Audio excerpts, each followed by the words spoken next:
สียงหัวใจยังจำเรื่องราววันวานสองมือที่จับฉันไว้ไม่เคยห่างจากเด็กคนหนึ่งที่ยังไม่รู้อะไรพ่อแม่คอยพาเดินไปทีละทางล้มกี่ครั้งยังมีคนคอยประคองเติมพลังให้ใจไม่เคยอ่อนล้า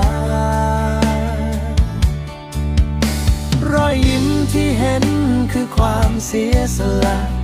น้ำตาที่ซ่อนคือรักยิ่งใหญ่ไม่เคยเรียกร้องสิ่งใดตอบแทนแค่เห็นลูกยืนได้ก็สุขหัวใจลูกคือดวงใจของพ่อแม่คือรักแท้ที่ไม่มีวันเปลี่ยนไปวันแม่วันพ่ออยากบอกด้วยหัวใจขอบคุณที่ให้ชีวิตและลมหายใจจะเดินตามทางที่พ่อแม่สอนจะเป็นคนดีให้สมความห่วงใยแม้โลกจะหมุนไปไกลแค่ไหนหัวใจลูกยังมีพ่อแม่เสมอ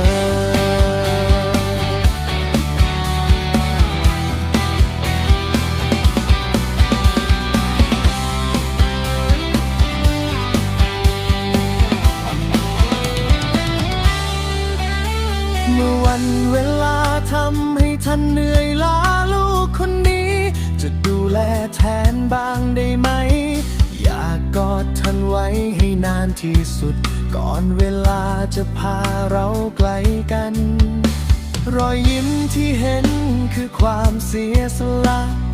น้ำตาที่ซ่อนคือรักยิ่งใหญ่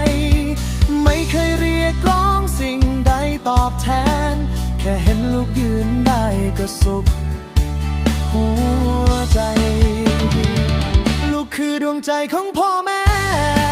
คือแสงแท้ที่นำทางหัวใจแม้วันแม่และวันพ่อปีไหนไหนลูกสัญญาจะรักตลอดไปวันนี้ขอกอดพ่อแม่อีกสักครั้งบอกรักดังจากใจลูกคนนี้